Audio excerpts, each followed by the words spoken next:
জয় রাধে।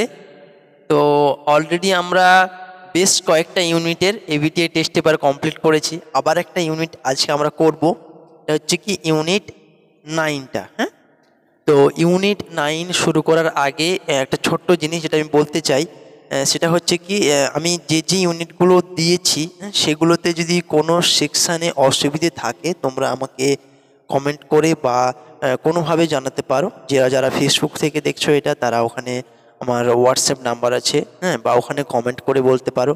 যারা ইউটিউব থেকে দেখছো তারা ইউটিউবে কমেন্ট সেকশানে গিয়ে বলতে পারো। তো আমি চেষ্টা করব যতটা সম্ভব প্রত্যেকটা ইউনিটের 5টা করে পেজ কাভার করে দেওয়া। কাভার হয়ে গেলে তারপর আমি কি করব, কোনো একটা পেজ ধরবো, সেই পেজ ধরে প্রত্যেকটা ইউনিট একসাথে করার চেষ্টা করব। তো অলরেডি আমার বেশ কিছু ইউনিট করা হয়ে গেছে, যেটা ধরো ইউনিট 1 করে দিয়েছি, ইউনিট 8 করে দিয়েছি কয়েকটা পেজ, হ্যাঁ, বেশি পেজ করতে পারিনি। আচ্ছা, তারপর ধরো ইউনিট 4 করে দিয়েছি, হ্যাঁ, আরও হয়তো দু একটা ইউনিট করেছি, আমার খেয়াল হচ্ছে না। আজকে এটা করছি ইউনিট 9টা। ইউনিট 9টা করে দেওয়ার পর চেষ্টা করবো আরও কিছু কিছু ইউনিটগুলো করে দেওয়ার জন্য, যাতে করে তোমাদের সলিউশনসগুলো খুঁজতে অসুবিধে না হয় এবং তোমরা প্রিপারেশনটা খুব ভালো করে নিতে পারো। আচ্ছা, দেখছি এরপরের ইউনিট। এর অনেক ইউনিট কী হচ্ছে, ইউনিট 9টা হচ্ছে কি এটা আমরা করব। ইউনিট 9-এর এবার চলে যাচ্ছি SC 1 পেজে। তো ইউনিট 9-এর SC 1 পেজটাতে কি আছে এটা আমি দেখবো। আচ্ছা, এটা আমি অলরেডি ক্যালকুলেশনস করেছিলাম ছোট্ট করে, হ্যাঁ, সেই ক্যালকুলেশনটা থেকে আমি একটু দেখে দেখে করে দেবো, যাতে করে আমাকে সময়টা কম লাগে। হ্যাঁ, দেখছি, দা ফার্স্ট পেজ চলে যাচ্ছি, SC 1। আচ্ছা, সে একইভাবে বলছি এমসিকিউটা তো আমরা পরে করছি। হ্যাঁ, এমসিকিউটা পরে করছি এবং চলে যাচ্ছি 1 নম্বরের প্রশ্ন। এখানে একটা আছে যে বলছে, সাধারণ ভূমি ট্রানজিস্টর বিবর্ধকের চেয়ে সাধারণ নিঃসারক ট্রানজিস্টর বিবর্ধক আকারে বেশি পছন্দ করা হয়। তাহলে কি বলছে না, সাধারণ নিঃসারক এবং সাধারণ ভূমি, এই যে দুটো হচ্ছে, এই দুটো মধ্যে কেন সাধারণ ভূমিটাকে বেশি চুজ করা হচ্ছে আর সাধারণ ভূমিটাকে কম চুজ করা হচ্ছে এবং সাধারণ নিঃসারকটাকে বেশি চুজ করা হচ্ছে। দেখো, কমন একটা বেস কনফিগারেশন আর একটা হচ্ছে কমন ইমিটার কনফিগারেশন। তাহলে কমন বেস আর কমন ইমিটার কনফিগারেশনের জন্য কেন একে চুজ করা হলো, একে কেন চুজ করা হলো না, তার কারণ হচ্ছে কি, তার কারণ আমি লিখে রেখেছি প্রত্যেকটা ছোট ছোট করে একটা টপিক অ্যান্সারগুলো লেখার মতো। ভোল্টেজ গেন, হ্যাঁ, প্রথমে কি লিখবো, ভোল্টেজ গেন। এটা কি লিখবো, ভোল্টেজ গেনটা পাওয়া যাচ্ছে কমন বেসের ক্ষেত্রে এবং কমন ইমিটারের ক্ষেত্রে ভোল্টেজ গেনটা পাওয়া যাচ্ছে। আচ্ছা, এরপরে চলে যাচ্ছি আমরা কি, কারেন্ট গেন।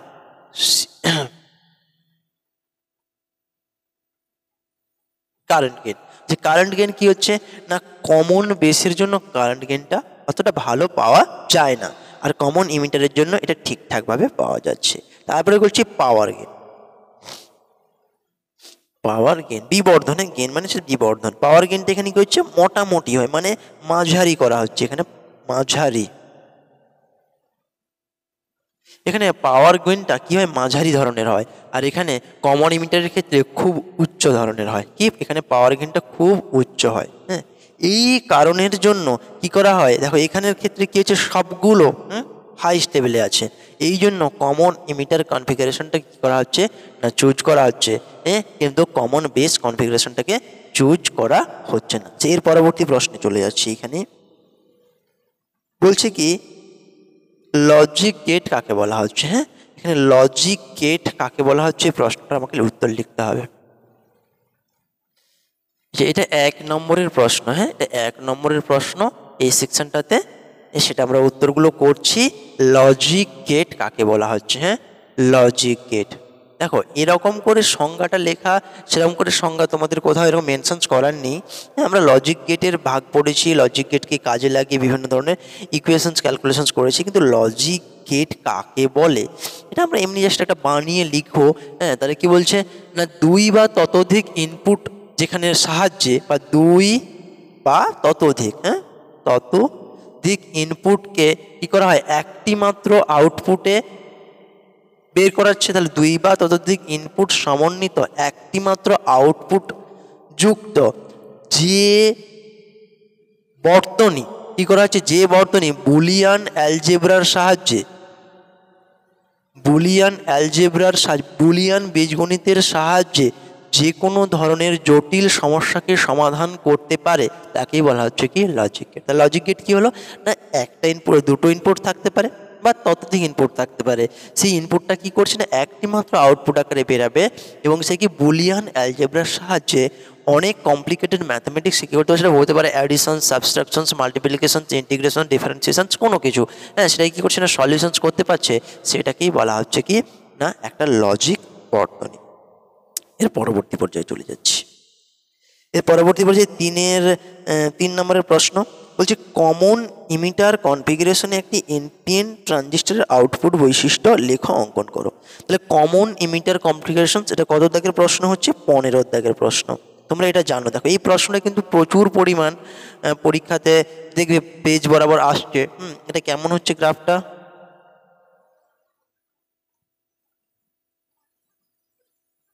এরকম। তোমরা যদি 5টা আঁকতে বলে তাহলে 5টা এখানে আরেকটা এঁকে দেবে, হ্যাঁ এটা সোজা হবে, আমি একটু বেঁকে গেছি, আমার এখানে সোজা হচ্ছে দেখো। তাহলে সেই হিসেবে এটাকে ধরে নাও I B equals to 0 micro ampere, তাহলে এখানে হচ্ছে I B equals to 10 micro ampere, তারপরে I B equals to 20, I B equals to 30, I B equals to 40, এগুলো সব হচ্ছে মাইক্রো অ্যাম্পিয়ার, হ্যাঁ মাইক্রো অ্যাম্পিয়ার। এদিক বরাবর যাচ্ছে কত না, এদিক বরাবর যাচ্ছে ভিসিই ভোল্ট এককে, ওপর দিকে যাচ্ছে কত না আইসি এ মিলি অ্যাম্পিয়ার এককে যাচ্ছে, হ্যাঁ। আচ্ছা এদিক বরাবর একটা রিজিয়নস হচ্ছে, এই রিজিয়নটার নাম হচ্ছে কি স্যাচুরেশন রিজিয়ন বা সম্পৃক্ত অঞ্চল। এটাকে বলা হচ্ছে, এই অঞ্চলটাকে বলা হচ্ছে কি কাট অফ অঞ্চল, কাট অফ রিজিয়ন, বারবার কাট অফ রিজিয়ন। এটাকে বলা হচ্ছে কি, এই অঞ্চলটাকে বলা হচ্ছে অ্যাক্টিভ রিজিয়ন। তাহলে দেখো, তাহলে এইটা হচ্ছে কি না আমার এনপিএন ট্রানজিস্টারের, হ্যাঁ কি হচ্ছে আউটপুট বৈশিষ্ট্য লেখো। এটা হচ্ছে কি না আইসিটা এদিক বরাবর যাচ্ছে, এদিকে ভিসি যাচ্ছে, এটা হচ্ছে কি নিজে বলিয়ে না, এটা কেটে দিচ্ছে, হ্যাঁ এটা হচ্ছে কি অ্যাক্টিভ রিজিয়নস, হ্যাঁ এটা হচ্ছে অ্যাক্টিভ রিজিয়নস, এটা কাট অফ রিজিয়নস, এটা হচ্ছে হ্যাঁ এটাকে স্যাচুরেশন রিজিয়ন বলা হচ্ছে, স্যাচুরেশনস, এটাকে বলা হচ্ছে স্যাচুরেশন রিজিয়নস। এইটি হচ্ছে কি এনপিএন ট্রানজিস্টরের আউটপুট বৈশিষ্ট্য লেখো। পরবর্তী প্রশ্নে চলে যাচ্ছি। এখানে একটি ট্রানজিস্টার কিভাবে সুইচ আকারে কাজ করে বর্তনী চিত্র সহ ব্যাখ্যা করো। এরই সঙ্গে একটা পাঠ প্রশ্ন আসে কি না একটা ট্রানজিস্টার কি করে সুইচ আকারে কাজ করছে এটা আমাকে দেখাতে হবে বর্তনী চিত্রের সাহায্যে।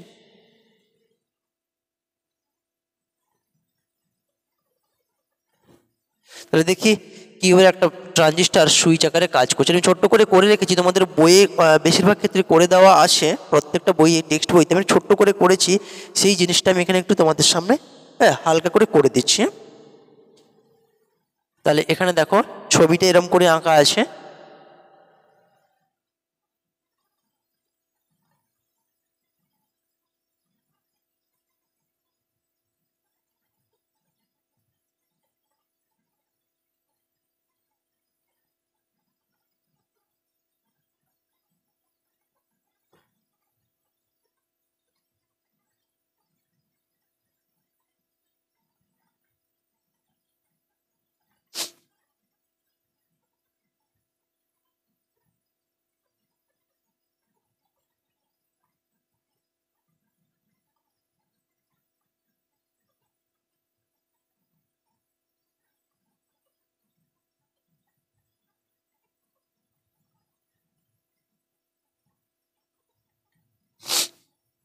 দেখো এইবারে হচ্ছে কি এটা হচ্ছে কি না বর্তনী চিত্র। তাহলে এটা সুইচ আকারে যে কাজ করছে তার বর্তনী চিত্র আছে। কখনো কখনো এটাকে এরকম করেও দেওয়া থাকে, হ্যাঁ এখানে কি করা থাকে না এখানে এরকম করে একটা দেওয়া থাকে ডট ডট ডট করে, এখানে একটা গ্রাউন্ডের সঙ্গে অ্যাড করা থাকে, হ্যাঁ এটা একটা ভোল্টেজ দেওয়া আছে এখানে মনে করো, তাহলে এখানে ছিল নেগেটিভ দিচ্ছি, উপরে একটা পজিটিভ দিচ্ছি, এখানে একটা ডট ডট ডট ডট করে দেওয়া আছে, হ্যাঁ এরকম করে দুটো ছবি আঁকা থাকে কখনো কখনো কোনো বইয়ের ক্ষেত্রে।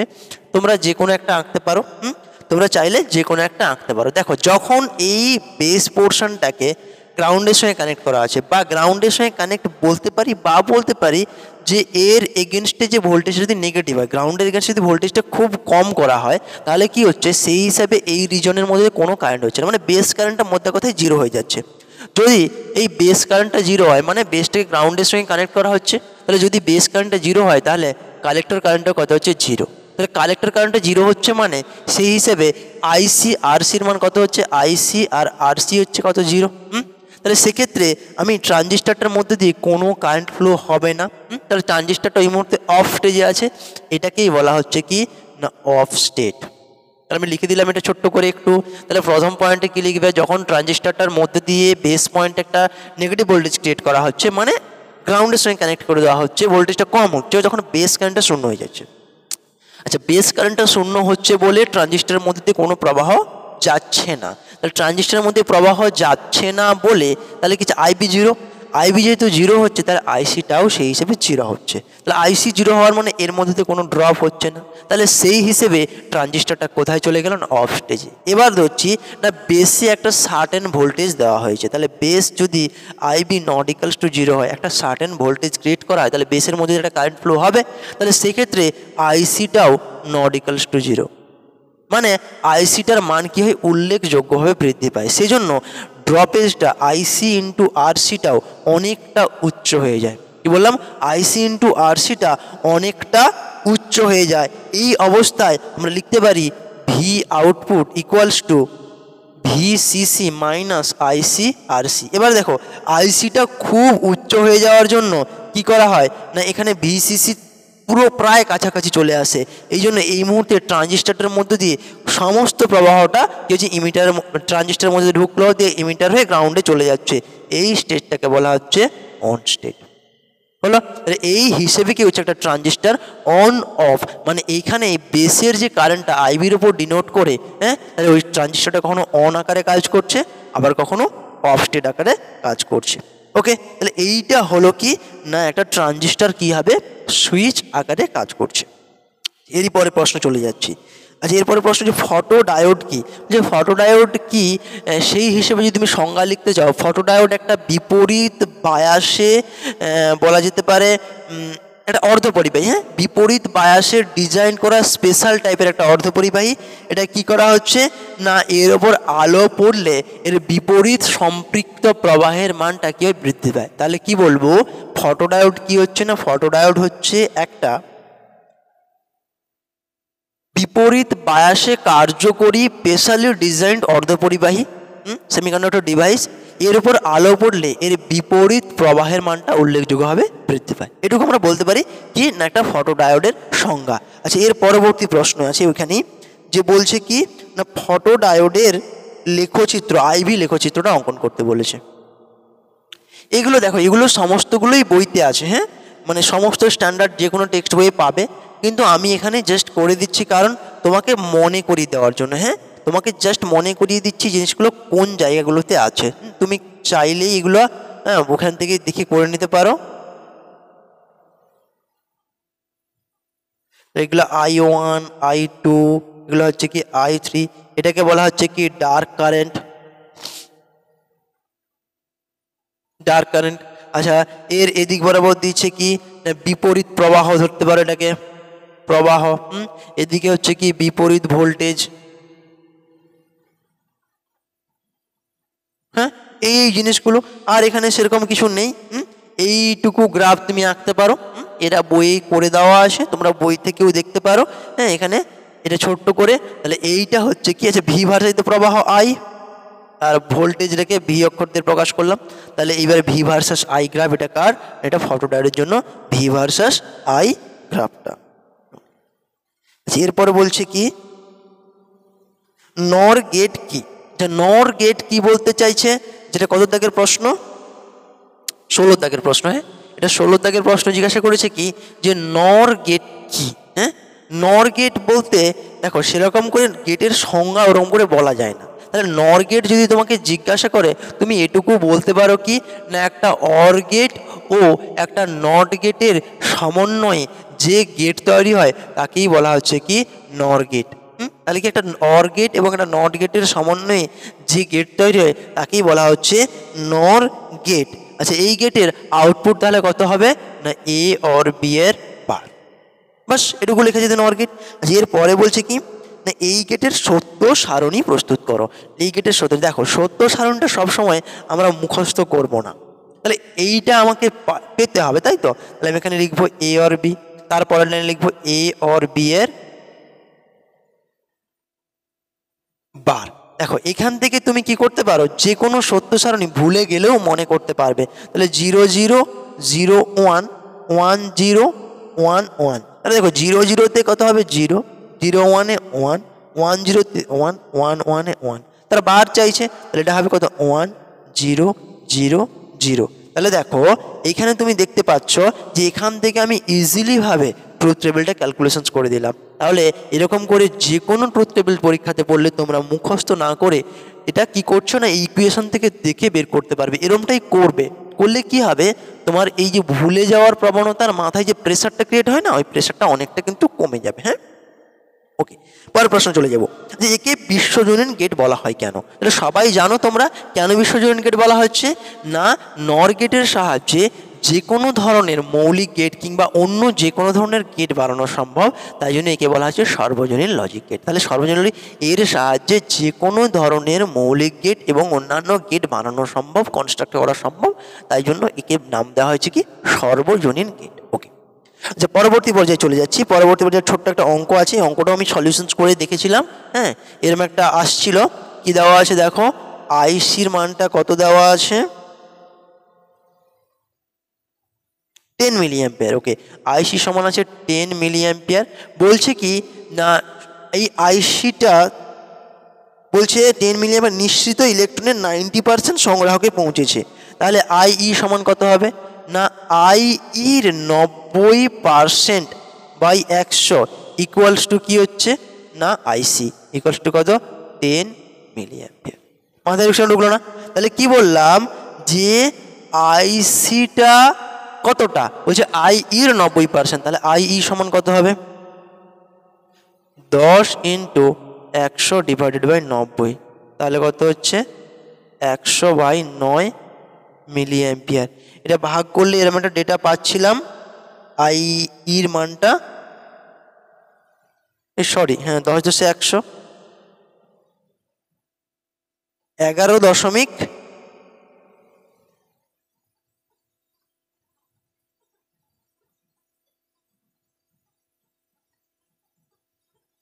কত আসছে 11 মিলি অ্যাম্পিয়ার। এটা আসছে 11.11 মিলি অ্যাম্পিয়ার। এটা হলো কার মান আইর মান। ওকে, আচ্ছা নেক্সট কাকে চেয়েছে ভূমি প্রবাহ আইবি। তাহলে আইবি সমান কত হচ্ছে না আইই মাইনাস আইসি। আচ্ছা আইর মান বেরোলো কত 11.11 মাইনাস 10, তাহলে টোটালটা কত হচ্ছে না মিলি অ্যাম্পিয়ার সমান কত বেরাবে ক্যালকুলেশন করলে 1.11 মিলি অ্যাম্পিয়ার। এটা বেরোলো আইবি। আচ্ছা এরপরে কি চেয়েছে, এরপরে চেয়েছে বিটা। তাহলে বিটা সমান কত হয়, বিটা সমান আমরা জানি আইসি বাই আইবি সমান কত হচ্ছে 10/1.11, এটা একটা 9.000 সামথিং, 9 ধরে নিয়েছি আমি। হ্যাঁ, তাহলে এরকম তুমি ক্যালকুলেশন করে দেখবে না এরকম একটা ডেটা পাবে। এটা কত দাগের অঙ্কটা হলো না এটা 16 দাগের অথবা। তাহলে দেখো এই পেজে মোটামুটিভাবে আমরা সব অঙ্কগুলো করে নিলাম। এর পরের পেজে চলে যাচ্ছি। হ্যাঁ, তাড়াতাড়ি করে আমাদেরকে যতটা সম্ভব হবে কুইক করে নিতে হবে, যাতে করে আমরা রেডি হয়ে যেতে পারি। আচ্ছা দুটি সুইচ দিয়ে কীভাবে অর গেট তৈরি করবেন ওটা ছোট্ট প্রশ্ন আছে। যেটা পেজ নম্বর হচ্ছে এর পরের পেজটা এসসি 15 না 16 দেখছি, দাঁড়ো এটা কত পেজটা হচ্ছে, এটা হচ্ছে এসসি 16 পেজ। হ্যাঁ, এটা এসসি 16। তাহলে প্রশ্ন করেছে কি না দুটি সুইচ দিয়ে কি করে তুমি অর গেট বানাবে। হ্যাঁ, তাহলে দুটি সুইচ দিয়ে অর গেট বানাতে হবে। এটা এ সুইচ, এটা বি সুইচ। হ্যাঁ,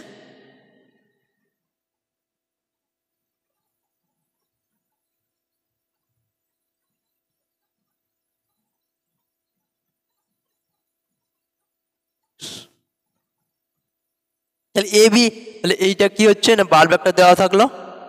দেখো এইটা হচ্ছে কি দুটি সুইচ দিয়ে অর গেট বানানো হয়েছে। তাহলে দেখো যদি এ আর বি ট্রুথ টেবিল বানাও, তাহলে 0 0 দিলে বাল্ব জ্বলছে না, 0 0 1 দিলে একটা সুইচ অন করলে বাল্ব জ্বলবে, 1 1 0-তে 1 1 1-এ 1। তাহলে এটা কি আকারে কাজ করছে না, একটা অর গেট আকারে কাজ করছে। পরের প্রশ্ন চলে যাব। 14, জেনার ডায়োডের কার্যনীতি লেখা আছে। জেনার ডায়োডের কার্যনীতি কি বলছে? বলছে একটা জেনার ডায়োডকে যখন বিপরীত বায়াসে প্রয়োগ করা হয়, কি বললাম, একটা জেনার ডায়োডকে যখন বিপরীত বায়াসে কাজ করানো হয় এবং বিপরীত বায়াস ভোল্টেজের মান একটা নির্দিষ্ট মানের উপরে বাড়ানো হয়, তখন ওই জেনারটার মধ্যে কি হয়, একটা ব্রেকডাউন ঘটে, জেনার ব্রেকডাউন। ফলে কি হচ্ছে, ওর মধ্যে যে মেজরিটি চার্জ ক্যারিয়ারগুলো এবং মাইনরিটি চার্জ ক্যারিয়ারগুলো যেগুলো আছে, সেগুলো হচ্ছে অ্যাবান্ডন্টলিভাবে ফ্লো হয়, ফলে প্রবাহ মাত্রাটা উল্লেখযোগ্যভাবে বৃদ্ধি পায়। কিন্তু রিভার্স ব্যাসে ঘটনা ঘটছে। দেখো সেই জন্য কি হচ্ছে, অ্যাকচুয়ালি এটা হয় কীরকম ঘটনাটা ঘটছে, ঘটনাটা ঘটছে ডোপিং কনসেন্ট্রেশনটা হাই করা থাকছে। ডোপিং কনসেন্ট্রেশনটা হাই থাকে বলে একটা কম বিভব প্রভেদ প্রয়োগ করলে উচ্চ তড়িৎ ক্ষেত্রের সৃষ্টি হচ্ছে। সেই উচ্চ তড়িৎ ক্ষেত্রের জন্য চার্জ ক্যারিয়ারগুলো কী হচ্ছে না, ওখান থেকে বন্ড থেকে ছিঁড়ে বেরিয়ে আসছে। এই জন্য অ্যাকচুয়ালি কী হচ্ছে, প্রবাহ মাত্রাটা উল্লেখযোগ্য বৃদ্ধি পাচ্ছে। এটারই নাম দেওয়া ছিল ব্রেকডাউন। তাহলে ওই ব্রেকডাউন অঞ্চলে কী হচ্ছে না, জেনার ডায়োডের যে ভোল্টেজটা সেটা ফিক্সড হয়ে যায়। এইটাই হচ্ছে একটা জেনার ডায়োডের ওয়ার্কিং প্রিন্সিপাল। তাহলে তুমি লিখবে কি, তাহলে লিখবে এরকম করে, একটা জেনার ডায়োডকে যদি বিপরীত বায়াসে প্রয়োগ করা হয় এবং বিপরীত বায়াস ভোল্টেজ বাড়ানো হলে একটা নির্দিষ্ট ভোল্টেজের পর জেনারেটরের মধ্যে ব্রেকডাউন ঘটে।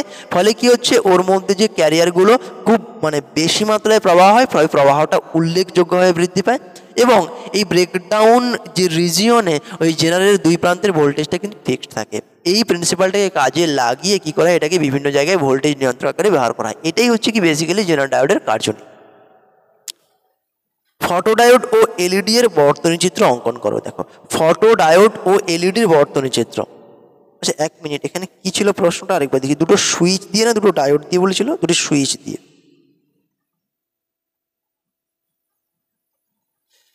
Photodiode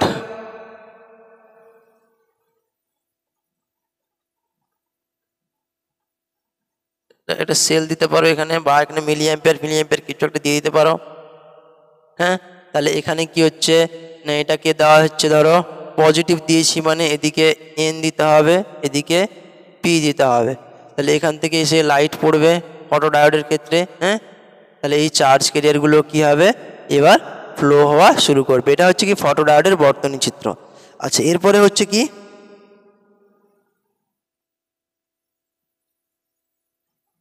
LED. এলইডি দেখতে কেমন না, এলইডিটা জাস্ট এরকম দেখতে হবে। এলইডি এদিকটা হচ্ছে পি, এদিকটা হচ্ছে কি এন, হয়েছে। আচ্ছা এটাকে যদি এরকম করে তুমি আঁকলেও আঁকতে পারতে, কোনো অসুবিধা নেই, এরকম করে আঁকতে পারো, এরকম করেও আঁকা হয়। এরকম করে আঁকা হচ্ছে, এদিকটা পি সাইড বলা হচ্ছে, এদিকটা এন সাইড বলা হচ্ছে। এটাকে ফটোডায়োড বলা হচ্ছে, এটাকে কি বলা হচ্ছে, এলইডি বলা হচ্ছে। ওকে, তাহলে এটাকে বলা হচ্ছে ফটো ডায়োড। হ্যাঁ, এটাকে বলা হচ্ছে ফটোডায়োড, এটাকে বলা হচ্ছে এলইডি। ওকে, যেটা এনপিএন ট্রানজিস্টর ব্যবহার করে সাধারণ নিঃসারক বিবর্ধনের একটা চিত্র অঙ্কন করো, আউটপুট বৈশিষ্ট্য লেখা অঙ্কন করো। আচ্ছা সাধারণ নিঃসারক, তাহলে এই সেই সেম ছবিটা আমরা আঁকবো যেটা আমরা আগেও এঁকেছিলাম।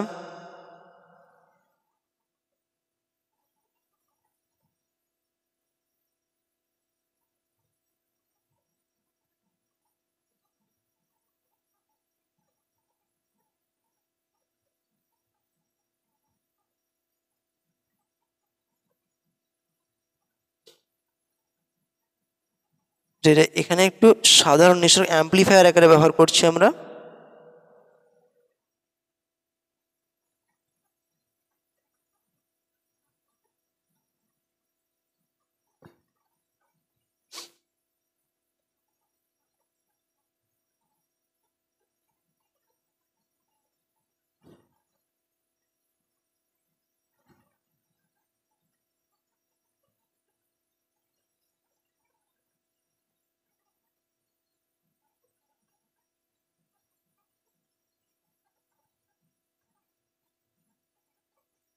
আউটপুট ওকে, এটা হচ্ছে কি একটা ক্যাপাসিটর সি, এটা হচ্ছে একটা ট্রানজিস্টরকে কীভাবে কমন ইমিটার কনফিগারেশন একটা বিবর্ধক আকারে ব্যবহার করা হচ্ছে তার একটা বর্তনী চিত্র। এবার দেখো এখানে নর্মালিভাবে এরকম একটা ইকুয়েশনস করা হচ্ছে, ভিসিসি ইকুয়ালস টু কী হচ্ছে না, ভিসিই প্লাস আইসি ইন্টু এটাকে যদি আর এল বা আর সি ধরে নাও, তাহলে আর সি ধরে নিয়ে এটা হচ্ছে কত আর সি, তাহলে এটা একটা ইকুয়েশনস। এবার এক্ষেত্রে কাট অফ অঞ্চলে যখন থাকছে, কাট অফ অঞ্চলে কে শূন্য হয় না, কাট অফ অঞ্চলে আইসি নিয়ারলি ইকুয়ালস টু 0 হচ্ছে, তাই জন্য এখানে কি হচ্ছে না ভিসিসি বা ইকুয়ালস টু কত হচ্ছে ভিসি। আবার যখন কি হচ্ছে না স্যাচুরেট অঞ্চলে কি হচ্ছে, স্যাচুরেট অঞ্চলে ভিসিটা কত হচ্ছে না 0 হচ্ছে, তাই জন্য কি হচ্ছে VCC equals to IC into কত হচ্ছে আরসি। হয়ে গেছে, তাহলে এই কটা জিনিস এখানে তুমি একটু মেনশনস করে দেবে, তাহলে এটা তুমি এখান থেকে ক্যালকুলেশনস করতে পারবে। এটা হচ্ছে তোমাদের যে কোনো টেক্সট বই আছে, আমি জানি সমস্ত সলিউশনসগুলো তোমাদের জানা আছে, শুধু জাস্ট দেখে একটু শর্ট করে জানানো। হ্যাঁ, আর এখানে আরেকটা লাইন বড় তুমি লিখতে পারো, লিখবে যে এই যে এখানে লেখা হয়েছে না ভিবিবিটা লেখা হয়েছে, আরেকটা লেখা হয়েছে দেখো ভিসিসি, আরেকটা লেখা হয়েছে যে আরসি বা আরেক আরএল যাই ডিনোট করতে পারো। এই তিনটাকে এমনভাবে চুজ করতে হবে যাতে করে ট্রানজিস্টরটা কোন অঞ্চলে থাকে না অ্যাক্টিভ রিজিয়নে থাকে, অ্যাক্টিভ রিজিয়নে থাকে, সেইভাবে কি করা হচ্ছে না এটাকে চুজ করা হচ্ছে, নাহলে কিন্তু ট্রানজিস্টরটা অ্যাম্পলিফায়ার আকারে কাজ কিন্তু করবে না। ওকে, পরের প্রশ্নে চলে যাচ্ছি। ট্রানজিস্টরের আলফা ও বিটার মধ্যে সম্পর্ক নির্ণয় করতে হবে। কি আলফা ও বিটার মধ্যে সম্পর্ক নির্ণয় করতে হবে। আচ্ছা দেখছি, তাহলে আমরা কি জানি বিটার সমান IC by I B, del IC by del I B. তাহলে মান বসাবো, ডেল আইসি মানে কি অ্যাকচুয়ালি আমরা কি জানি আই ই সমান আইসি প্লাস আইবি, তাহলে আইসি সমান লিখতে পারি আই ই মাইনাস আইবি, সবগুলো ডেল করে দিচ্ছি, divided by del of I B. হয়ে গেছে। আচ্ছা হ্যাঁ, এখানে কত ভুল লিখলাম নাকি, আমাকে কাকে বের করতে হবে, আমাকে আলফা বের করতে হবে, সরি এখানে এটা করাবো না, এটা এখানে ডেল আইসিটা এখানে রেখে দেবো, এইটার জায়গায় মান বসাবো কত, এইটার জায়গায় ডেল আইবির জায়গায় বসাবো আই ই মাইনাস আইসি, হ্যাঁ আইবি মাইনাস আইসি, তাহলে ওপর নিচে কী করবো আই ই দিয়ে ভাগ করবো, তাহলে del IC divided by del I E divided by 1 minus del IC by del I E. তাহলে দেখো এইটার মান আলফা, তাহলে alpha divided by 1 minus alpha, তাহলে বিটার সমান কত হচ্ছে alpha divided by 1 minus alpha. এটাই হচ্ছে কি আলফা এবং বিটার মধ্যে পারস্পরিক সম্পর্কটা। তাহলে আলফা বিটার মধ্যে পারস্পরিক সম্পর্ক, beta equals to alpha by 1 minus alpha. এই বলছে ন্যান্ড গেটের সত্য সারণী লেখো, ন্যান্ড গেটের সত্য সারণী।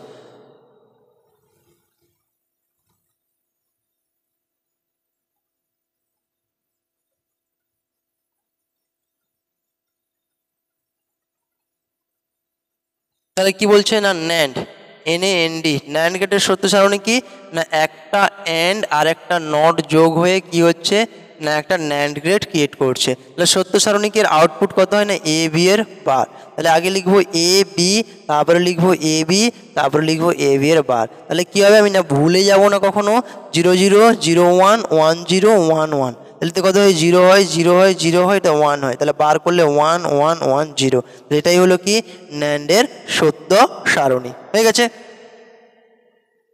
তারপরে কি বলছে দুটি ডায়োড দিয়ে কিভাবে একটি অ্যান্ড গেট তৈরি করবে।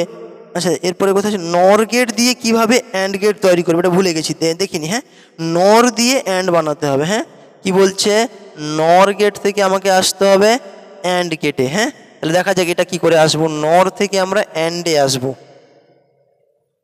এই প্রশ্নটা।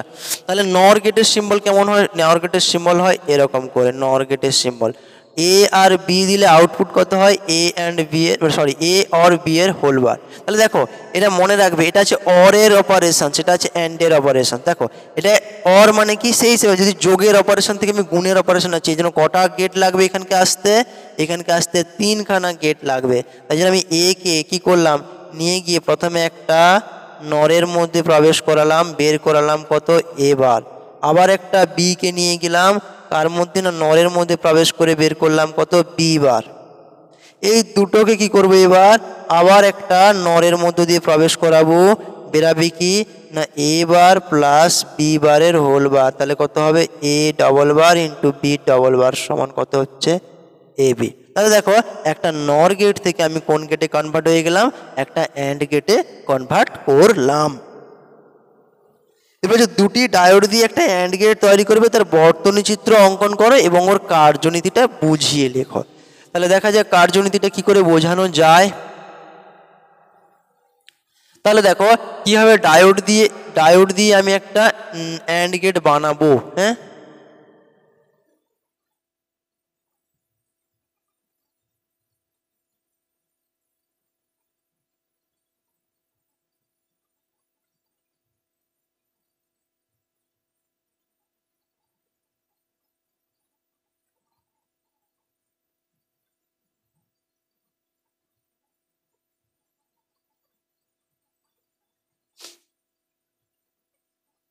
দেখো এটা এ এটা বি। তাহলে তাকাও এবার, যখন এই দুটো ডায়োডের মধ্যে আমি কি করব, আউটপুটটা পেতে চাইছি, তখন আমার কি ঘটনা ঘটছে দেখো।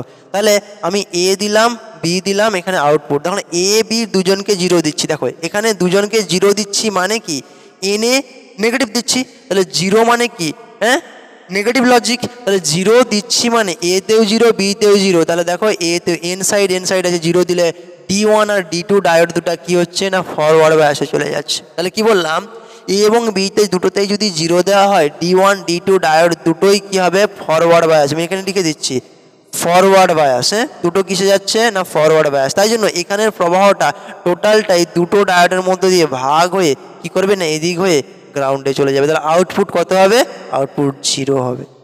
আরে কি করলাম, একে জিরো দিলাম একে ওয়ান দিলাম। যখন একে জিরো দিচ্ছে একে ওয়ান দিচ্ছে, একে ওয়ান দিচ্ছে মানে কি ফরওয়ার্ড বায়াস থেকে কিসে চলে গেল রিভার্স বায়াস চলে গেল। এখানে ওয়ান দেওয়া মানে কি নেগেটিভে পজিটিভ দিয়ে দিচ্ছি মানে এ ডায়োডটা আর ফ্লো করবে না। এ ডায়োডটা ফ্লো করছে তার প্রবাহটা এদিক দিয়ে গ্রাউন্ডে যাবে, তাই জন্য এখানেও কত হবে জিরো হলো। আবার কি করলাম একে ওয়ান দিলাম একে জিরো দিলাম, তাহলে একইভাবে এতে ওয়ান দিয়েছি এ তাহলে কি হয়ে যাবে রিভার্স বায়াস চলে যাবে। এ কি করছে তখন ফরওয়ার্ড বায়াস, কারণ এখানে জিরো দেওয়া আছে, তাই জন্য টোটাল কারেন্টটা এদিক দিয়ে ফ্লো হয়ে গেল জিরো। এবার দুজনকে ওয়ান দিচ্ছি, দেখো দুজনকে ওয়ান দিচ্ছি মানে এখানেও পজিটিভ দিয়েছি এখানেও পজিটিভ দিয়েছি, তাহলে দুটো ডায়োড কোন বায়াসে চলে গেছে রিভার্স বায়াসে চলে গেছে। এই কারেন্টটা আর এদিক দিয়ে গ্রাউন্ডকে যেতে পারছে না, তখন এদিকে শো করবে, তাই জন্য আউটপুট কত হবে ওয়ান হবে। এটাই লিখবে, প্রত্যেকটা পয়েন্টে লিখবে, এক একটা করে পয়েন্ট লিখে প্রত্যেকটা অ্যানালিসিস করবে। কি এক নম্বর পয়েন্ট লিখবে দুজনে যদি জিরো দেওয়া হয় দুটো ডায়োড তাহলে কি হচ্ছে ফরওয়ার্ড বায়াস আছে দুটোর মধ্যে ফ্লো হবে আউটপুট জিরো হবে। একজনকে ফরওয়ার্ড একজনকে রিভার্স দেওয়া হচ্ছে, আবার একজনকে রিভার্স একজনকে ফরওয়ার্ড, তাহলে দুজনকে কি করবো আমরা রিভার্স বায়াস দেবো, তাহলে আউটপুট কী হবে সেই সময়টা আমরা পাবো। এটাই হচ্ছে দুটো ডায়োডের সাহায্যে কি হচ্ছে না এর কার্যনীতিটা। ওকে, এরপরে পজিটিভ লজিক বলতে কি বোঝায়, পজিটিভ লজিক মানে যে বললাম ওয়ানটাকে পজিটিভ লজিক বলা হচ্ছে, ওয়ান মানে হাই ভোল্টেজটা। তাহলে কি হচ্ছে যে হাই ভোল্টেজটা কি করা হচ্ছে HIGH হাই ভোল্টেজটা কি বলা হচ্ছে না এটাকে বলা হচ্ছে কি পজিটিভ লজিক। তাহলে পজিটিভ লজিক কাকে বলা হচ্ছে না যখন আমরা ইনপুটে হাই ভোল্টেজ দিচ্ছি ওটাকেই দাম দেওয়া হচ্ছে কি পজিটিভ লজিক। ওকে, এই পেজটাতে আর নেই, এর পরের পেজ কি আছে দেখছি। এর পরের পেজ আছে SC34, চলেছি 34, যেখানে চলেছে ন্যান্ড গেটের বুলিয়ান প্রকাশক সমীকরণ। ন্যান্ড গেট, তাহলে ন্যান্ড গেট আমরা অলরেডি করেছি এসছি এটা 34, তাহলে ন্যান্ড গেটে চলে যাচ্ছি, এগুলো হয়ে যাচ্ছে রিপিট হচ্ছে। এবার প্রশ্ন দেখো ন্যান্ড মানে কি, ন্যান্ড মানে কোনটা হচ্ছে NAND ন্যান্ড, ন্যান্ডের সিম্বল কোনটা না এটা করে এরকম হচ্ছে এরকম ন্যান্ড, A আর B প্রবেশ করলে A এবং B এর বার পরিষ্কার। তাহলে A আর B দুজন প্রবেশ করছে, A আর B এর কি হয়ে গেল বার হয়ে গেল, এটা হলো কি ন্যান্ডের বুলিয়ান সমীকরণ। পরের পেজে চলে যাচ্ছি, পরের পেজ নয় সরি, এখানে দেখি এর প্রশ্নটা কোথায় আছে, এখানে আছে দেখো। বলছে কি না PN সংযোগ ডায়োড ব্যবহার করে অর্ধ তরঙ্গ একমুখী কারকের বর্তনী চিত্র এবং আউটপুট। PN সংযোগ ডায়োড ব্যবহার করে অর্ধ তরঙ্গ একমুখী কারক। হ্যাঁ, তাহলে এখান থেকে নিলাম, হ্যাঁ তাহলে এখান থেকে একটা দিয়ে দিলাম, এখান থেকে কি করলাম এটা আউটপুট, এটাকে দেওয়া হচ্ছে D1 ডায়োড, এটা মুছে দিচ্ছি ওপরেরটা এটা হচ্ছে D1 ডায়োড, এটা হচ্ছে কি এসি ইনপুট। হ্যাঁ, তাহলে এখান থেকে এসি ইনপুট দেওয়া হচ্ছে। দেখো এবার এর আউটপুট ইনপুট আঁকবো আমি একসঙ্গে। এটা হচ্ছে কি ইনপুট,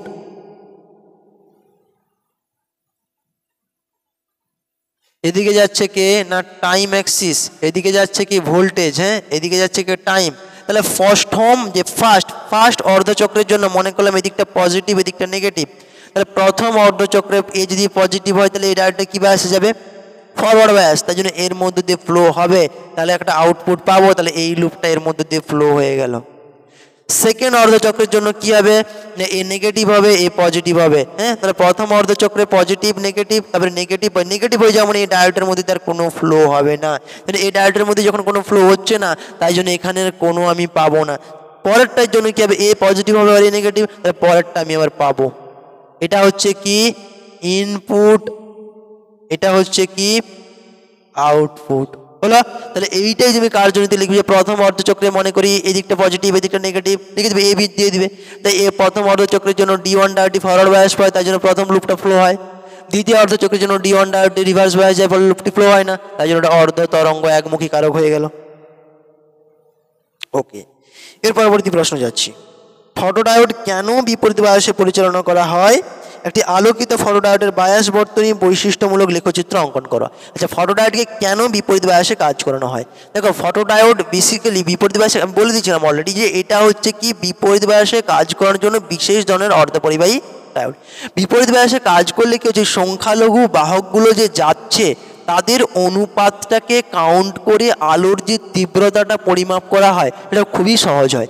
এই জন্য ফটোডায়োডকে বিপরীত বায়াসে কাজ করানো। আচ্ছা, আমি ল্যাঙ্গুয়েজটা বলে দিচ্ছি, আমি রেডি করেছি, তোমরা এটা নোট ডাউন করে নাও। বলছি কি না, ফটোডায়োডকে বিপরীত বায়াসে কাজ করানো হয় কারণ সংখ্যালঘু বাহক দ্বারা নিয়ন্ত্রিত বিপরীত বায়াস প্রবাহের জন্য আনুপাতিক পরিবর্তন সম্মুখ বায়াস প্রবাহের পরিবর্তনের অপেক্ষা পরিমাপ করা বেশি সহজ হয়, তাই তীব্রতা মাপা অনেক সহজ হয়। এই কারণে একটি ফটোডায়োডকে বিপরীত বায়াসে পরিচালনা করা হয়। বর্তনী চিত্রটা আমি অলরেডি এঁকে দিয়েছিলাম, এরকম করে আঁকবে, এখানে লাইট পড়বে, এখানে লাইট পড়বে। হ্যাঁ, এদিকটা তুমি যদি পজিটিভ দাও এদিকটা নেগেটিভ দেবে, তাহলে এদিকটা পজিটিভ দিয়েছো মানে এদিকটা এন এদিকটা পি দেবে। এটা হচ্ছে ফটোডায়োডের একটা বর্তনী চিত্র। পরের প্রশ্ন চলে যাচ্ছি। একটি ট্রানজিস্টরের কথার অর্থ কি? ট্রানজিস্টর কথার অর্থটা 16 দাগের প্রশ্ন। ট্রানজিস্টর কথার অর্থ কি? ট্রানজিস্টর মানে ট্রান্সফার অফ রেজিস্ট্যান্স। তাহলে ট্রানজিস্টর কথার অর্থ কি লিখবে? Transfer of resistance, transfer of resistance. তাহলে কি হচ্ছে দেখো, দ্য ট্রান্সফার অফ রেজিস্ট্যান্স কেন বলা হলো এটাকে? হ্যাঁ, দেখো ইমিটারের ডোপিং কনসেন্ট্রেশনটা হাই থাকে, বেসের ডোপিং কনসেন্ট্রেশনটা লো থাকে, তার তুলনায় কালেক্টর একটু বেশি থাকে। তাই দেখুন যেখানে ডোপিং কনসেন্ট্রেশনটা বেশি হচ্ছে সেই তুলনায় সেখানের যে রেজিস্ট্যান্সটা অনেকটা কম, মানে এখানে মোবিলিটি চার্জটা বেশি আছে, পরিবহন বেশি করতে পারবে। তার জন্য কি হচ্ছে দেখো, কারেন্টটা অ্যাকচুয়ালি লো রেজিস্ট্যান্স অঞ্চল থেকে হাই রেজিস্ট্যান্স অঞ্চলে ট্রান্সফার হচ্ছে। এই জন্য এর নাম দেওয়া হচ্ছে ট্রান্সফার অফ রেজিস্ট্যান্স, তাই জন্য এর নাম দেওয়া হলো ট্রানজিস্টর। হয়ে গেল। ওকে, নেক্সট প্রশ্ন বলছে একটি এনপিএন ট্রানজিস্টর কিভাবে বিবর্ধক হিসেবে ব্যবহার করা হয়? আগের পেজে করলাম, বর্তনী চিত্র সব ব্যাখ্যা করো, ওখান থেকে দেখে নেবে। পটি তত্ত্বের সাহায্যে পরিবাহী অর্ধপরিবাহী অন্তরক পদার্থের সংজ্ঞা দাও। তাহলে পটি তত্ত্বের সাহায্যে পরিবাহী, তাহলে প্রথমে লিখবো আমি পরিবাহী, অর্ধপরিবাহী, তারপরে কি হচ্ছে না অন্তরক। তাহলে পরিবাহী অর্ধপরিবাহী অন্তরক। তাহলে পরিবাহীর ক্ষেত্রে কি হয় না, সিবি মানে কন্ডাকশন ব্যান্ড, ভিবি মানে ব্যালেন্স ব্যান্ড, এরা কি হয় পরপর। তাহলে ইজি সমান কত হয় 0। এখানে কি হয় সিবি, এখানে হচ্ছে কত ভিবি, এখানে একটা গ্যাপ থাকে ইজি, এর মান 1.1 ইলেকট্রন ভোল্ট, কার জন্য সিলিকনের জন্য, 0.67 ইলেকট্রন ভোল্ট, কার জন্য জার্মেনিয়ামের জন্য। অন্তরকের জন্য কি লিখবে সিবি আর এখানে লিখবে ভিবি, এখানে easy greater than 3 electron volt. তাহলে পার্থক্যটা কেমন লিখবে, এই ছবিগুলো মাস্ট রাখতে হবে। হ্যাঁ, ছবিটি লিখবে কেমন পার্থক্যটা লিখবে, যে লিখবে যে পরিবাহীর জন্য কন্ডাকশন ব্যান্ড এবং ভ্যালেন্স ব্যান্ড সমাপতিত থাকে, তার জন্য কি হচ্ছে এখানে ব্যান্ড গ্যাপ এনার্জির মানটা শূন্য হয়। অপরপক্ষে সেমিকন্ডাক্টর বা অর্ধপরিবাহীর জন্য কন্ডাকশন ব্যান্ড এবং ভ্যালেন্স ব্যান্ড সমাপতিত থাকে না, কিছুটা দূরত্বে থেকে। এই ব্যান্ড গ্যাপ এনার্জির মান 1.1 ইলেকট্রন ভোল্ট থেকে 0.67 ইলেকট্রন ভোল্ট হয়। অপরপক্ষে অন্তরকের জন্য কি হচ্ছে না, এই যে ব্যান্ড গ্যাপ এনার্জিটা মান গ্রেটার দেন 3 ইলেকট্রন ভোল্ট, তাই জন্য কি অন্তরকটা কখনোই পরিবহন করতে পারে না। অ্যাকচুয়ালি আদর্শ বলে কোনো কিছু হয় না, এটা জানো তোমরা।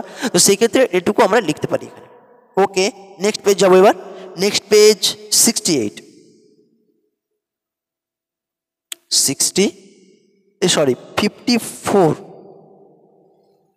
54 পরবর্তী পেজ আছে 54 এক নম্বরের প্রশ্ন দেখব। বলছে কি বিশুদ্ধ অর্ধপরিবাহীতে হোলের সংখ্যা এবং পরিবাহীর ইলেকট্রন সংখ্যার অনুপাত কত? বিশুদ্ধ অর্ধপরিমাণে হোল আর ইলেকট্রন সম অনুপাতে থাকবে। তাহলে কি বিশুদ্ধ অর্ধপরিবাহীতে হোলের সংখ্যা আর ইলেকট্রনের যে সংখ্যা এদের অনুপাতটা কত হবে না, এদের অনুপাতটা কত হবে না 1:1 হবে, কারণ এরা সমান। যে হোলের যে ডেন্সিটিটা, তাহলে এটা লিখতে হবে n/p = 1:1। হ্যাঁ, নেক্সট প্রশ্ন, একটি 2 ইনপুট ন্যান্ড গেটের সত্য সারণী প্রস্তুত করো। যেটা 2 ইনপুট মানে কি এ বি এর বার, এটা আমরা করলাম আগের পেজে। তাহলে 0 0 0 1 1 0 1 1, তাহলে কি হচ্ছে 0 0 কত হচ্ছে 1 হয়, 0 0 0 হয়, 0 এর বার কত 1, তাহলে এগুলো কত হচ্ছে 1 1, এটা 0। হ্যাঁ, তুমি এখানে আরেকটা কলাম করে নাও না, এখানে একটা কলাম করে নাও, এ বির কলাম, তাহলে বুঝতে পেরে যাবে 0 0 0 1, তাহলে বার করে নাও। প্রত্যেকের ক্ষেত্রে এটা ন্যান্ড গেটের হয়ে যাচ্ছে। পরবর্তী প্রশ্ন যাচ্ছি 18 দাগের, না কোথা থেকে প্রশ্ন বললাম, এটা 3-এর দাগ হওয়া মানে 15 দাগের প্রশ্ন। পিএন সংযোগ ডায়োড কিভাবে অর্ধতরঙ্গ একমুখীকরণ করে? করলাম। পিএন সংযোগের নিঃশেষিত স্তরের উপর ডোপিং এর প্রভাব কি? আচ্ছা, এটা কি বলছে, পিএন সংযোগের উপর ডোপিং এর মানে নিঃশেষিত অঞ্চল, তুমি যদি ডোপিং কনসেন্ট্রেশন বাড়াতে থাকো তাহলে নিঃশেষিত যে অঞ্চলের বেদটা হ্রাস পেতে থাকবে। কিরকম না, দেখো নিঃশেষিত অঞ্চল মানে কোনটা, এই অঞ্চলটা নিঃশেষিত অঞ্চলটা পি এর এন, এদিকে যদি ডোপিং কনসেন্ট্রেশন বাড়াতে থাকো তাহলে নিঃশেষিত অঞ্চলের বেদটা কি হবে, কমতে থাকবে। যে ডোপিং যদি খুব উচ্চ করে দেওয়া হয়, মানে খুব উচ্চ, তাহলে নিশ্চিত অঞ্চল আর থাকবে না। তাহলে এটা একটা জাস্ট বার আকারে কাজ করবে, যে না প্রত্যেক জায়গায় ইলেকট্রন এরকম করে যাওয়া আসা করবে। তাহলে এই মেকানিজমটা থাকবে না, পিএন জংশন মেকানিজমটা থাকবে না। হ্যাঁ, তো এই যে ডোপিং কনসেন্ট্রেশন বাড়ালে ওর কি হচ্ছে না, যে ব্যান্ড উইডথটা হচ্ছে বলতে পারো, বা এই নিঃশেষিত অঞ্চল ফরবিডেন এনার্জি গ্যাপটা যেটাকে বলা হচ্ছে, ওটা কি হচ্ছে হ্রাস পেতে থাকবে। জেনারেল ডায়োডের ক্ষেত্রে ভোল্টেজের সাথে প্রবাহের পরিবর্তন দেখে একটা বৈশিষ্ট্যমূলক লেখচিত্র অঙ্কন করো এবং এখানে জেনারেল ভোল্টেজের অবস্থান নির্ণয় করো। তাহলে জেনারেল ডায়োড বেসিক্যালি কাজ করে কোন অঞ্চলে, রিভার্স অঞ্চলে কাজ করে, রিভার্স ব্যাচ। তাহলে এরকম করে করবে। তাহলে এদিকটা দেখো, এদিকটা নর্মালি ফরওয়ার্ড ব্যাচ। হ্যাঁ, এদিকটা করে কি হবে, এরকম করে আস্তে আস্তে এরকম করে নামবে। এই যেই জায়গাটাতে ব্রেকডাউন হয়েছে এটাকে বলা হচ্ছে ভিজেড। হ্যাঁ, এদিক বরাবর হচ্ছে আই, এদিক বরাবর হচ্ছে কি ভি ইনপুট। হ্যাঁ, তাহলে এইটাই হচ্ছে কি না, এইটা হচ্ছে ব্রেকডাউন ভোল্টেজ, আর এইটা হচ্ছে কি আই জেড, এদিকে হচ্ছে কি জেনার কারেন্ট, আর এটা হচ্ছে কি ইনপুট ভোল্টেজ। হ্যাঁ, ওই জেনারের এগেনস্টে যে রিভার্স ভোল্টেজটা প্রয়োগ করা হচ্ছে সেটা, এই গ্রাফটা তুমি বই থেকে দেখবে। এখানে আমি এমনি এঁকে দিলাম স্লোপটা, তুমি চাইলে যে কোনো টেক্সট বই থেকে ফলো করতে পারো বা এখান থেকেও তুমি করতে পারো। ওকে, এরপরে চলে যাচ্ছে কি 10011 দিক সংখ্যাটিকে দশমিক সংখ্যায় প্রকাশ করো। তাহলে কি বলছে 10011। হ্যাঁ, 10011 এটা কত হচ্ছে, 2-এ আছে, আমাকে কোথায় দশমিক সংখ্যা মানে 10-এ কত হবে প্রকাশ করতে হবে। তাহলে দেখো হিসেব অনুযায়ী আমি কেমন করে করব, কটা সংখ্যা আছে গুনে নাও, 1টা 2টা 3টা 4টা 5টা, যটা সংখ্যা আছে তার এক কম থেকে শুরু করবো। 5টা আছে, তাহলে 1 × 2⁴ প্লাস 0 × 2³ প্লাস 0 × 2² প্লাস 1 × 2⁴ প্লাস 1 × 2⁴। তাহলে করো 2⁴ মানে 16 হচ্ছে, প্লাস 0 প্লাস 0 প্লাস 2 প্লাস 1, তাহলে কত হচ্ছে 6 2 8 1 9, এটা হচ্ছে 19। ক্যালকুলেশন করে দেখে নেবে এরকম। তাহলে মনে রাখবো কি এখানে 6টা আছে ওটা 3 দু 5টা, সরি 5টা আছে, তাই জন্য আমি 4 থেকে শুরু করেছি। এটা যত থাকবে এক ঘাত কম থেকে আমরা সবসময় শুরু করব। ওকে, আমি অলরেডি বোধহয় এটা লেকচার করেছিলাম, তোমরা চাইলে ওটা দেখতে পারো। ওখানে আমি দেখবো যদি করানো আছে তাহলে আমি ডিসক্রিপশন বক্সে দিয়ে দিচ্ছি, তোমরা ওখান থেকে কিন্তু তোমরা এটা করে নিতে পারো, যার যার এই কনভার্সেশনটা অসুবিধা হয়। ওখানে আমি প্রত্যেকটা করে দিচ্ছি কীভাবে দশমিক থেকে কনভার্ট করবো, কীভাবে এখানে দশমিক থাকলে ওদিকে যাবো, ডেসিমেলে দশমিক থাকলে এখানে আসবো, ওটা তোমরা ওখানে একটু দেখে নিতে পারো, তাহলে ওটা আবার ঘুরে খেয়াল হয়ে যাবে। আচ্ছা, এরপরে বলছে কি ট্রানজিস্টরের ভূমিকে পাতলা এবং হালকা মাত্রায় ড্রপিং করা হয় কেন? যে ট্রানজিস্টরের ভূমিটাকে পাতলা করা হচ্ছে এবং ড্রপিংটাও খুব কম করা হচ্ছে, তার কারণ কি? দেখো, ট্রানজিস্টর বেসিক্যালি কি হচ্ছে, ট্রানজিস্টর কি, এটা হচ্ছে কি ইমিটার বেস কালেক্টর। হ্যাঁ, তাহলে কি হচ্ছে, ইমিটার থেকে আধানগুলো বেরাচ্ছে গিয়ে পৌঁছাবে কালেক্টরে। এবার যদি ভূমিটাকে খুব বেশি চওড়া করে দেওয়া হয় কি ঘটবে সেটা জানবো, দিয়ে তার অপোজিট অ্যান্সারটা দেবো। ওকে, তাহলে যদি ভূমিটাকে চওড়া করে দেওয়া হয় কি হচ্ছে না, এখান থেকে যে চার্জ ক্যারিয়ারগুলো আসছিল বেসে অপোজিট চার্জ ক্যারিয়ারের সঙ্গে মিট হয়ে যাবে, দেখা হয়ে যাবে। তাহলে অপোজিট চার্জ ক্যারিয়ারগুলোর সঙ্গে মিট হয়ে রিকম্বিনেশন হয়ে এরা এইখানেই কি হয়ে যাচ্ছে, লস হয়ে যাচ্ছে এনার্জিটা। এবং ডোপিং কনসেন্ট্রেশন বেশি হওয়া মানে এখান দিয়ে বেশি পরিমাণ আধান ফ্লো হবে, তাই জন্য এই রিকম্বিনেশনটা বেশি মাত্রায় ঘটবে। এই জন্য যাতে করে এই চার্জ ক্যারিয়ারটা, এটা স্মাইলি ফিগার হয়ে গেছে গো, হ্যাঁ পুরো একদম মুখটা বাকি রাখছে, আচ্ছা যাচ্ছে যাক, তাহলে ও কি করছে, যাতে করে ও কালেক্টর পর্যন্ত পৌঁছতে পারে, তার জন্য একে খুব পাতলা করা হচ্ছে, এবং এর ডোপিং কনসেন্ট্রেশনটাকে খুব কম করছে, খুব কম মানে অনেকটাই কম করা হয় হ্যাঁ ওদের তুলনায়। এই জন্য এটার নাম কিন্তু এগুলো কারেন্ট কন্ট্রোল ডিভাইস। হ্যাঁ, এই ট্রানজিস্টরটা অ্যাকচুয়ালি হচ্ছে কারেন্ট কন্ট্রোল ডিভাইস। হ্যাঁ, ওকে। আচ্ছা, এর পরবর্তী পর্যায়ে একটা ছোট্ট বর্তনী দেওয়া আছে, সেই বর্তনীটা আমাদেরকে অ্যানালিসিস করতে হবে। আচ্ছা দেখো, আমি এই বর্তনীটা আঁকছি, একটু তোমরা বই থেকে দেখো, করে দেওয়া আছে। এখানে একটা ন্যান্ড গেট আছে, এটা কি গেট, এটা বোধ হয় নর গেট, এটা নর গেট আছে একটা। হ্যাঁ, আচ্ছা তাহলে এই প্রত্যেকের এখানে ঢুকছে ডেটাগুলো। হ্যাঁ, তাহলে আমরা করে দিচ্ছি, এ দুটোকে আমরা এ করে দিচ্ছি, এ দুটোকে আমরা বি করে দিচ্ছি, প্রত্যেকের ক্ষেত্রে এ বি ঢুকছে। হ্যাঁ, এ বি প্রবেশ করছে, তাহলে এদের থেকে বেরাচ্ছে যে ডেটাটা, এখান থেকে ডেটাটা বেরাচ্ছে, আর এর থেকে একটা ডেটা নেওয়া হয়েছে, এই দুটো ডেটাকে নিয়ে কি করা হয়েছে, একটা অ্যান্ডের মধ্যে প্রবেশ করানো হয়েছে। আবার এই ডেটাটাকে নিয়ে কি করা হয়েছে, এই আউটপুটের সাথে আবার নিয়ে গিয়ে একটা ন্যান্ডের মধ্যে প্রবেশ করানো হয়েছে, দিয়ে আউটপুট বেরাইছে। সেই আউটপুটটাকে এবার আমাদেরকে অ্যানালিসিস করতে হবে। ঠিকঠাক লিখে নিয়েছি, ন্যান্ড নর অ্যান্ড। ওকে, এবার আমরা দেখো অ্যানালিসিস একটু করে নিই। হ্যাঁ, আচ্ছা এখান থেকে যদি এ বি প্রবেশ করে বেরাবে কত না, এ বি এর হোল বার, এখান থেকে বেরাবে কত, এ প্লাস বি এর বার। আচ্ছা এই দুজন যদি এর মধ্যে প্রবেশ করে এখান দিয়ে বেরাবে কত না, এ বি এর বার প্লাস এ প্লাস বি এর হোল বার। হ্যাঁ, এই টোটালটা যাবে কার মধ্য দিয়ে না, এর মধ্যে দিয়ে যাচ্ছে, সঙ্গে এ যাচ্ছে, দেখা যাক কি হচ্ছে। তাহলে এ বি এর হোল বার প্লাস এ और বি এর বার, এই টোটালটা কি হচ্ছে না, গুণ হচ্ছে কার সঙ্গে না, গুণ হচ্ছে এ বি বারের সঙ্গে, এই টোটালটার অ্যাকচুয়ালি বার হবে। হয়ে গেল, এবার এটাকে সলিউশনস করছি। দেখো তাহলে এটাকে যদি ভেঙে সলিউশনস করি তাহলে কি হবে না, গুণ আছে মানে প্রত্যেকের আলাদা আলাদা বার হয়ে যাবে, তাহলে এ বি এর বার প্লাস এ প্লাস বি এর বারের টোটালটার বার ইকুয়ালস টু বলছি সরি, প্লাস এ বি এর ডবল বার, মানে এটাকে লিখতে পারি দেখো বার, তাহলে এটাকে এ বি লিখে দিলাম। যে এটাকে আবার ভাঙবো, এটা যোগের বার আছে মানে কি হবে, গুণের বার হবে। আচ্ছা এটা আছে কি যোগের বার, তাহলে এটাকে আমি একটু গুণের বার, এর ভেতরে বারটাকে ভেঙে নিই, তাহলে এখানে হচ্ছে কি এ বির হোল বার প্লাস এর সঙ্গে আছে মানে কি এ বার ইন্টু বি বার, তাদের হোল বার। আচ্ছা হোল বার আছে মানে কি, এটা গুণ মানে আলাদা আলাদা করে বার হয়ে যাবে, তাহলে এ বি এর ডবল বার ইন্টু এ বার বি বারের হোল বার হলো। তাহলে দেখো এখানে কত হচ্ছে এ বি, এখানে অলরেডি একটা প্লাস এ বি ছিল, প্লাস এ বি ছিল, তাহলে কত বেরাবে এখানে এ বি, এটা থাকলো কত না, এদের মধ্যে যদি আবার ভাঙি এখানে কত হবে, এর ডবল বার প্লাস বি এর double bar, plus A B. তাহলে এটা হবে অ্যাকচুয়ালি কত, A B into A plus B plus A B. হয়ে গেছে। তাহলে এখান থেকে যদি ডেটা কমন নিই, তাহলে কত হবে, এ বি কমন নিচ্ছি, তাহলে কত হচ্ছে 1 প্লাস এ প্লাস বি।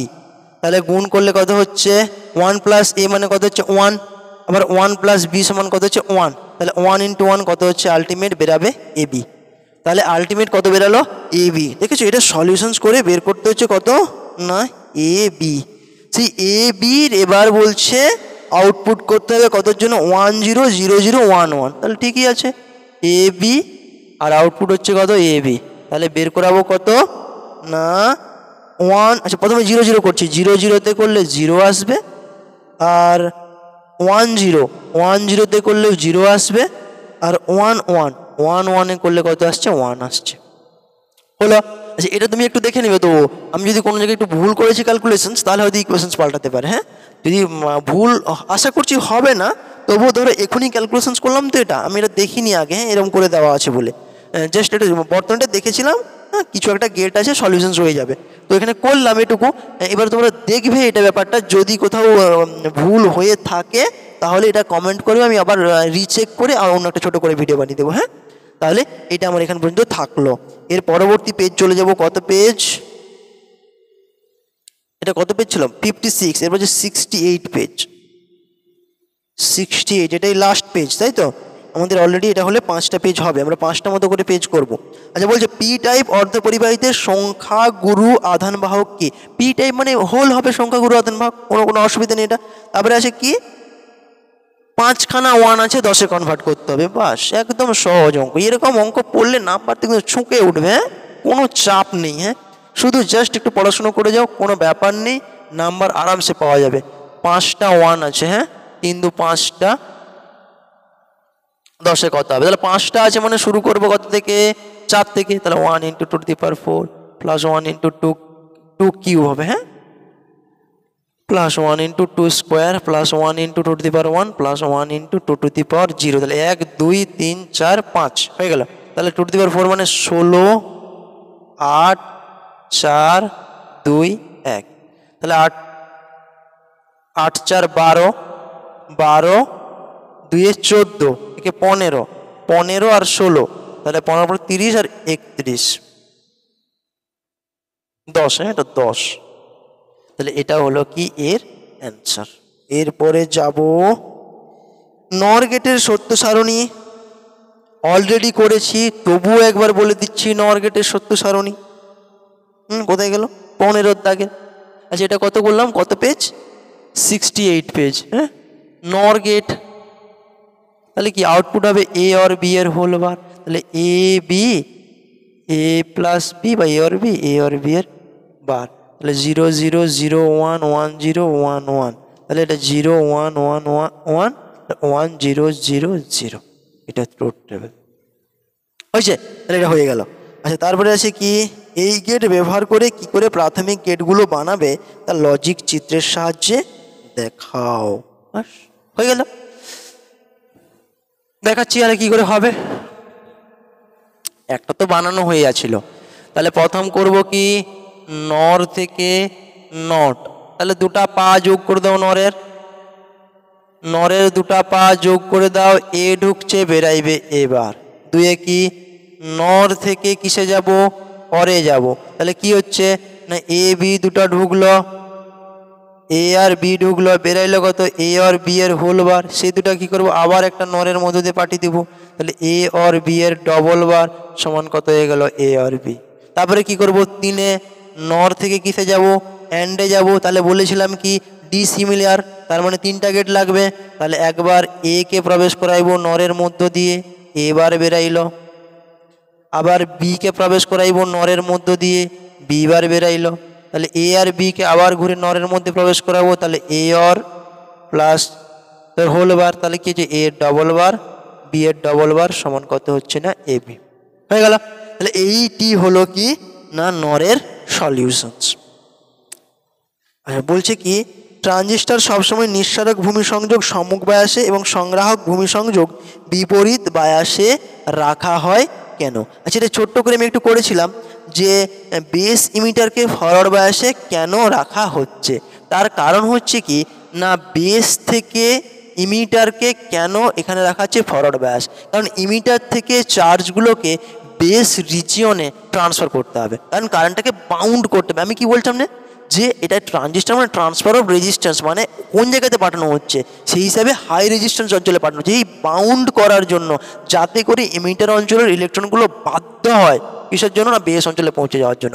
তাই জন্য বেস ইমিটারকে কী করা হচ্ছে ফরওয়ার্ড বায়াসে রাখা হচ্ছে। তাহলে কী বললাম যে ইমিটার থেকে নির্গত চার্জ ক্যারিয়ারগুলো যাতে করে বাধ্য হয় ইমিটার থেকে বেস রিজনে পৌঁছতে, এই জন্যই কী করা হয় যাতে কারেন্ট ফ্লো একটা উচ্চ লেভেলের পৌঁছানো যায়, তার জন্য এটাকে কী করা হয় ফরওয়ার্ড বায়াসে রাখা হয়। আবার কী করেছে বেস কালেক্টরকে রিভার্সে করতেছে, কেন না বেস কালেক্টর রিভার্সে না করলে চার্জ ক্যারিয়ারগুলো যদি বেশিক্ষণ বেসে থেকে যায় তাহলে কী হচ্ছে ওদের অপোজিট চার্জের সঙ্গে কী হচ্ছে যে সংমিলন হয়ে যাবে, পুনর্মিলন হয়ে যাবে, তাহলে পুনর্মিলনের চার্জগুলো আর কালেক্টরে পৌঁছাবে না, এই জন্য ওদেরকে রিভার্স বায়াসে করা যায়।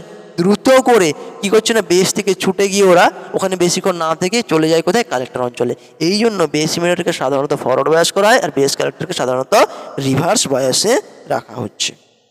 পরের প্রশ্ন চলে যাচ্ছে। পিএন সংযোগের ক্ষেত্রে সম্মুখ বায়াস বিপরীত বায়াসের আইভি বৈশিষ্ট্য লেখো, ছক কাগজের প্রয়োজন। এটা তোমরা জানো সম্মুখ বায়াস আর বিপরীত বায়াসের আইভি বৈশিষ্ট্য লেখোটা কেমন হচ্ছে। এটা তো এরকমই হচ্ছে, জেনারেলি মতো হবে, শুধু একটু একটা গ্রাফ তো এখান থেকে এরকম হয়ে উঠবে আর একটা গ্রাফ এরকম হয়ে এরকম হয়ে এরকম এরকম দিকে যাচ্ছে, তাহলে এদিকে হচ্ছে ভি, এদিকে হচ্ছে কি না আইটা হলো। তাহলে এটা হচ্ছে ফরওয়ার্ড, এটা হচ্ছে কি রিভার্স বায়াস। হ্যাঁ, তাহলে একটা হচ্ছে ফরওয়ার্ড বায়াস আর একটা হচ্ছে রিভার্স বায়াস। যে এলইডি কোন নীতিতে কাজ করে?